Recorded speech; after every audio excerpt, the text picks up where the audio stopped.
আমাক মৰমে জিনি যায় কথাৰে, মৰমক জিনিব পাৰে কোনে।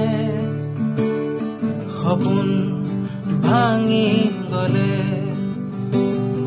মৰমে গঢ়ি তোলে, মৰমৰ ছায়াতে